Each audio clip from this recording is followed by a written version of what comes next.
Que le Seigneur vous bénisse richement. C'est le frère Prince Adonis. Je viens aujourd'hui partager encore une petite exhortation de 10 minutes peut-être avec le code de la famille selon les principes bibliques. Étude de la famille. Donc je vais ouvrir ma petite exhortation par un mot de prière. Dieu bienveillant Père Céleste, oins-moi en ce moment pour dire quelque chose qui sera efficace pour tes enfants. J'apporte cette petite exhortation en pensant à une famille, en pensant à des familles qui sont là dehors, frères ou sœurs qui vont m'écouter, puissent mes paroles toucher leur cœur et que ça puisse contribuer, Seigneur, à ce qu'ils font déjà bien. Bénis ta parole alors que je vais la lire, dans mon cœur comme sur leur cœur, dans le nom de Jésus-Christ. Amen. Alors, nous avons parlé de la famille, la composition de la famille chrétienne, le foyer. Et aujourd'hui, nous allons passer carrément sur la position des enfants dans le foyer. Les parents chrétiens veulent que les enfants deviennent plus tard des hommes et des femmes intègres qui craignent Dieu. C'est le but même pourquoi Dieu confie des enfants aux familles. Quand vous vous mariez et que Dieu vous donne vos enfants, c'est votre responsabilité d'amener ces enfants à la connaissance et à la crainte de l'Éternel. Et les enfants sont réellement une bénédiction pour leurs parents, surtout quand ils sont des enfants nés de nouveau. Sans plus tarder, nous allons lire quelques principes bibliques dans le livre de Proverbes. Qu'est-ce que la Bible dit? Proverbes chapitre 23, à partir du verset 24 et 25. On va beaucoup lire Proverbes parce que c'est mon livre préféré lorsqu'il s'agit de trouver la sagesse sur la conduite des problèmes domestiques. Donc Proverbes chapitre 23 à partir du verset 24 à 25. Le verset 24 dit ceci. Le père du juste est dans l'allégresse. Celui qui donne naissance à un sage aura de la joie. Alléluia. Que ton père et ta mère se réjouissent. Que celle qui t'a enfanté soit dans l'allégresse. Mon fils, donne-moi ton cœur et que tes yeux se plaisent dans mes voies. Vous voyez ici, la parole de Dieu est en train de dire à vous les enfants que tu sois toujours la fierté de ta mère et la joie de ton père. Parce qu'ils t'ont éduqué selon les principes bibliques divins et tu vas faire leur allégresse. Nous allons voir Proverbes chapitre 22, le verset 15.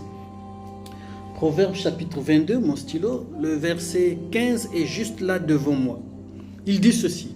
La folie est attachée au cœur de l'enfant, mais la verge de la correction l'éloignera de lui.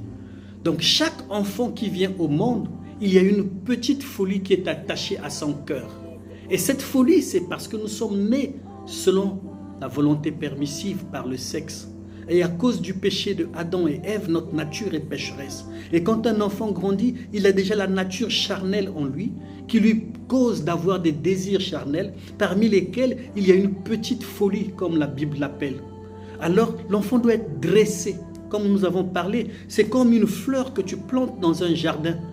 Tu ne laisses pas pousser seulement au hasard des pluies, mais il faut y prendre soin, il faut y prêter attention, il faut l'émonder, l'émailler, l'étailler. Et exactement, un enfant aussi, il a une petite folie dans son cœur. Quand il commence à grandir, il apprend chez les amis qui ne sont pas dans une famille chrétienne, qui racontent des gros mots, qui parlent un langage tordu de la rue. Mais ton fils à toi n'a pas besoin de ressembler à eux. Il a envie de faire des crises, il veut avoir tout. C'est un enfant chéri par papa et maman, tout ce qu'il demande, on lui donne. Mais non, pour éduquer un enfant, il faut mettre des limites et des principes dans sa vie. Il faut lui montrer ce qui est essentiel afin qu'il grandisse avec sagesse. Donc, il y a une petite folie qui est attachée dans le cœur de l'enfant, mais c'est la verge de la correction qui va le lui débarrasser. On ne vous demande pas de chicoter les enfants tous les jours, mais quand c'est nécessaire, la Bible recommande la verge de la correction. Ça peut être physique, ça peut être verbal, ça peut être, peu importe la forme, mais c'est mesuré par rapport à l'âge et à la compréhension de l'enfant. Et le but, ce n'est pas de punir l'enfant ou de lui faire mal, mais le but, c'est de lui apprendre avec sagesse ce qu'il doit comprendre plus tard qui fera son bien. Le but, c'est de lui montrer, parce que l'amour est correctif. L'amour corrige, l'amour pardonne, l'amour supporte. Amen. Donc, il est nécessaire de donner à l'enfant, dès sa prime jeunesse, quelques instructions sévères, parfois s'il le faut, quelques petits coups pour chasser la folie de son cœur, afin que la sagesse de Dieu s'empare de lui. Amen. Nous avons aussi la parole de Dieu dans Psaume 51, verset 7. Je vais la chercher rapidement. Psaume chapitre 51, le verset 7. Psaume 51, 51, ça doit être juste derrière là. Psaume chapitre 51, et nous allons lire le verset 7.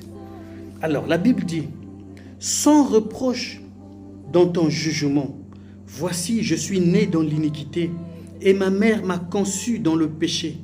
Mais tu veux que la vérité soit au fond du cœur. Fais donc pénétrer la sagesse au-dedans de moi. Purifie-moi avec l'hysope et je serai pur. Lave-moi et je serai plus bon que la neige. » Vous voyez?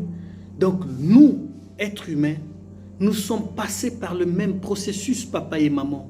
Mon enfant, écoute, ton père, s'il est responsable aujourd'hui, c'est parce que dans sa vie, il s'est tenu une personne qui a donné la figure paternelle responsable. Si maman est ce qu'elle est aujourd'hui, c'est parce que dans sa vie, il s'est tenu des personnes avec des principes qui ont fait d'elle la maman qu'elle est. Et nous, vous, nos enfants, vous devez savoir que nous sommes nés dans le péché, conçus dans l'iniquité, venus au monde en professant des mensonges.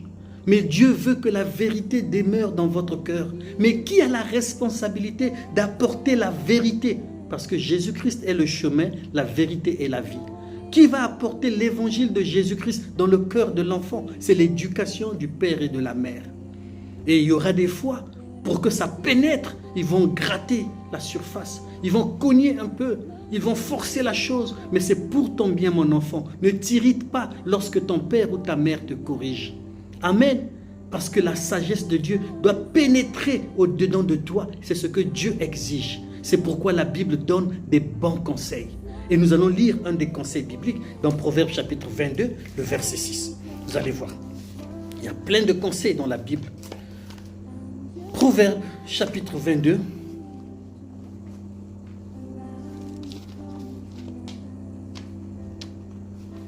Proverbes 22, 26. Proverbes chapitre 22, verset 26. Nous y sommes. Alors, qu'est-ce qu'elle nous dit? Proverbes chapitre 22, le verset 6. La Bible dit, « Instruis l'enfant selon la voie qu'il doit suivre, et quand il sera vieux, il ne s'en détournera pas. » Amen. La Bible nous donne le conseil d'instruire notre enfant. C'est notre responsabilité. Ce n'est pas parce que l'école ou la société a voté pour les droits des enfants que les enfants ont droit de dire oui ou non à leurs parents, que les enfants peuvent refuser d'obéir à leurs parents, que les enfants peuvent choisir leur orientation sexuelle, que les enfants ont aussi... Non, non, non. Dans ta maison, ton enfant, il est à toi. Et dehors, dans la société, il est pour la société. Mais lorsqu'il est sous ton soin, tu as la responsabilité de lui instruire selon la voie qu'il doit suivre, afin que quand il sera grand, il va refléter la maison d'où il sort. Amen. Quand il sera vieux, il ne s'en détournera point. Amen. Et on va lire 2 Timothée 3,15, parce que dans le Nouveau Testament aussi, il y a des conseils, il y a des principes bibliques qui sont donnés. Et on va le voir, 2 Timothée 3, chapitre 15. J'ai Jacques, j'ai Hébreu, j'ai Tite, j'ai Timothée, 2 Timothée 3, verset 15. Alors, la Bible dit ceci. Dès ton enfance, tu connais les saintes lettres qui peuvent te rendre sage à salut par la foi en Jésus-Christ. Vous voyez, Timothée était un enfant bien élevé, éduqué et influencé par Paul. Et ici, il dit dès ton enfance, donc mon frère, ma soeur, dès le petit âge, même s'il est encore bébé, commence à lire un psaume à ton enfant. Il va s'habituer avec le sang. Dès ton enfance, Timothée, tu connais les saintes lettres. Et c'est ça la Bible, c'est le même livre. Ça peut te rendre sage à salut par la foi en Jésus-Christ. Voilà pourquoi nous fondons nos familles selon les principes bibliques et nous nous appuyons sur les saintes écritures pour éduquer nos enfants. Mais qui doit donner cette formation à l'enfant? Éphésiens chapitre 6, verset 14, ça nous dit qu'est-ce que le père doit faire, qu'est-ce que l'enfant doit faire, qu'est-ce que les parents doivent faire. Éphésiens, chapitre 6. Je crois que c'est le livre de l'obéissance. Hein.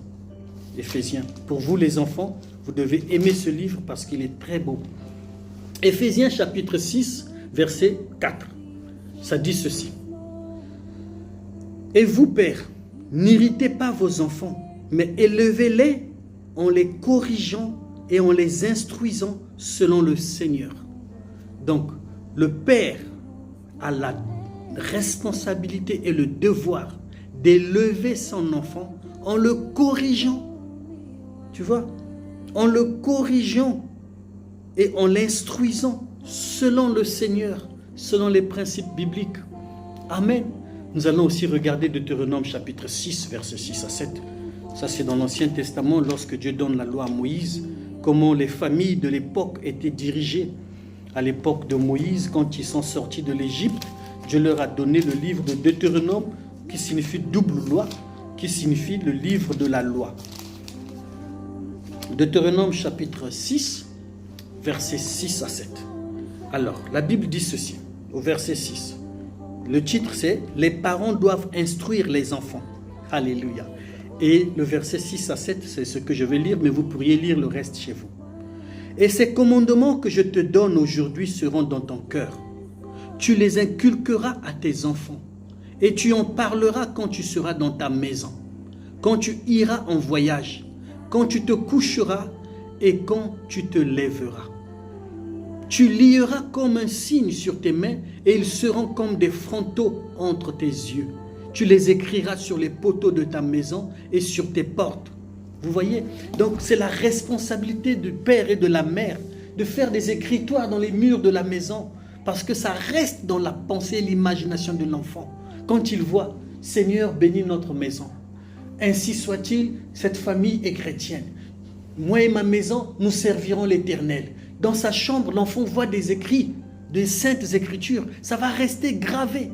Au lieu d'avoir les posters de Michael Jackson, au lieu d'avoir Kylian Mbappé, au lieu d'avoir les stars de ce monde, ayons les saintes écritures pour modèle afin de façonner nos maisons et nos enfants. Amen. Alors, les premières années de la vie d'un enfant sont très déterminantes.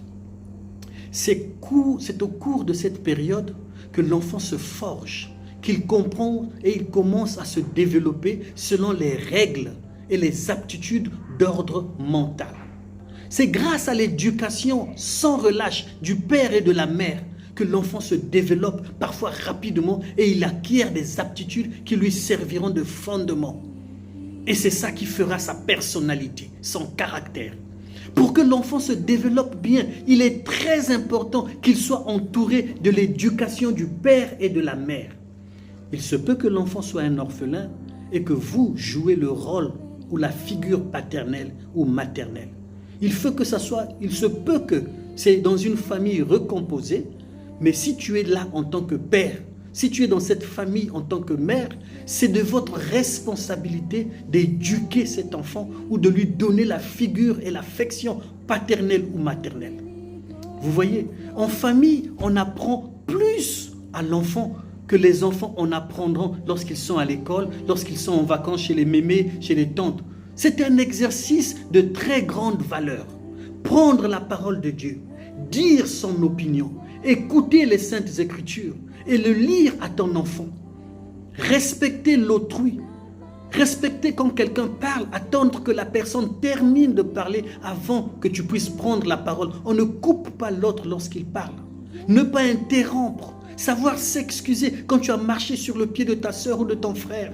Se montrer volontiers pour aider dans les tâches de la maison. Papa aussi doit être exemplaire. Vous voyez, dénoncer ce qui n'est pas juste. Se pardonner mutuellement. Prier ensemble, la main dans la main. Papa, maman, les enfants autour de la table avec une sainte écriture, un psaume. Moi et ma maison, nous servirons l'Éternel. Oh Dieu, béni sois-tu pour la journée d'aujourd'hui. Merci pour nos enfants, merci pour la nourriture. Ça, ce sont des choses qui restent gravées dans l'enfant. Ça devient son moral. Vous voyez? Ça, ce sont les choses que vous devez faire avec vos enfants. Vous devez prier les uns pour les autres. Et tout commence à la maison, dans la réunion de famille, autour de la table. Vous devez encourager la lecture durant durant les moments de prière, il faut pousser l'enfant, s'il sait lire, à lire même un verset. C'est déjà bien. Il faut encourager les jeux de société entre vous pour pouvoir tester la patience de l'un ou de l'autre. Il y a aussi la formation morale et la formation spirituelle. Il faut aussi accompagner l'enfant dans ses devoirs scolaires, lui encourager à lire avec lui, lire un livre, le lui lire même avant de dormir. Cela joue aussi un rôle important dans le développement des aptitudes intellectuelles de l'enfant. Il y a aussi la formation spirituelle. Il y a aussi l'éducation, encore beaucoup plus importante, car la vie éternelle est en jeu. Et c'est ton enfant. Ce sera le responsable de demain. En commençant très tôt, vous vous facilitez la tâche. Et ça sera un excellent fondement pour son appui et pour sa vie. Surtout maman. Les femmes passent plus de temps avec les enfants que les hommes. Donc les mamans aussi doivent être efficaces, puisqu'elle est tout le temps avec l'enfant. Par ailleurs, Dieu nous a révélé, durant ce confinement qui s'est passé ici dans les pays développés, surtout comment la famille n'avait plus le temps ensemble. Mais ils étaient tous condamnés à rester là et ils s'ennuyaient. Le père s'ennuie avec ses enfants, il a envie de sortir. Il ne faut pas fuir tes responsabilités. Vous voyez, je dois aussi étudier la Bible et prier avec ma famille. L'autel de la famille est vraiment une bénédiction venant de Dieu. La famille doit se réunir régulièrement pour la prière ensemble. Les enfants doivent être habitués qu'après 19h30, si c'est l'heure que vous avez fixée, j'aurai raté la prière en famille. Et tous les enfants doivent participer à cette prière et ils doivent obéir et ils doivent prier avec les parents. Cette bénédiction pourvoit à la nourriture spirituelle de tous les membres de la famille. Elle revêt une très grande importance dans l'accroissement de l'enfant. Même dans les temps critiques, quand il y aura des troubles dans le monde, l'enfant ne sera pas troublé parce qu'il a été fidèlement enseigné dès son enfance. Ce sont des enseignements qui aident à développer les facultés de l'enfant, qui resserrent nos liens de famille et qui favorisent le respect entre tous les membres de la famille. Amen. Pour terminer, je vais vous lire une exhortation, une citation de la parole de Dieu apportée par le messager du temps de la fin, William Marion Branham, sur le message intitulé « Dieu tient sa parole ». Il a prêché cela le 15 janvier 1957. Il dit « Je préférerais avoir une vieille maison sans tapis sur le parquet, avec un petit lit métallique placé là, une vieille garde-robe quelque part, là où je ne sais quoi, avec une vieille petite table de cuisine faite avec des caisses, portant un écriteau qui pend là. Que Dieu bénisse notre maison. Plutôt que toutes ces belles maisons du monde avec vos photos des femmes nues et du non-sens que vous avez aujourd'hui et une Bible posée sur la table, plutôt que tous ces vieux magazines, photos des femmes nues ou d'histoires d'amour, tout poussiéreux, sale, le désir sexuel et tout le reste à inculquer aux enfants. Comment pouvez-vous attendre en retour à autre chose qu'à une bande d'infidèles et de non-croyants? C'est vrai, mes amis. Élevez l'enfant selon la voie qu'il doit suivre. Enseignez-lui la parole de Dieu. Abraham Lincoln, jusqu'à ce qu'il était devenu adulte, il avait 2 livres seulement. L'un d'eux, c'était la Bible et l'autre, c'était le livre des martyrs de Fox.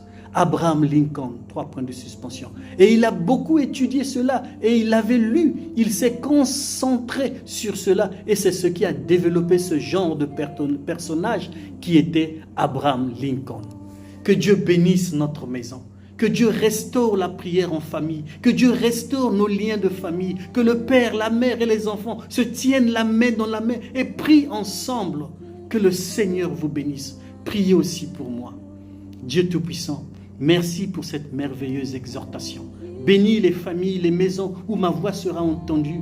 Bénis chaque personne qui a entendu cette exhortation. Dans le nom puissant du Seigneur Jésus-Christ. Amen. Dieu vous bénisse. Que le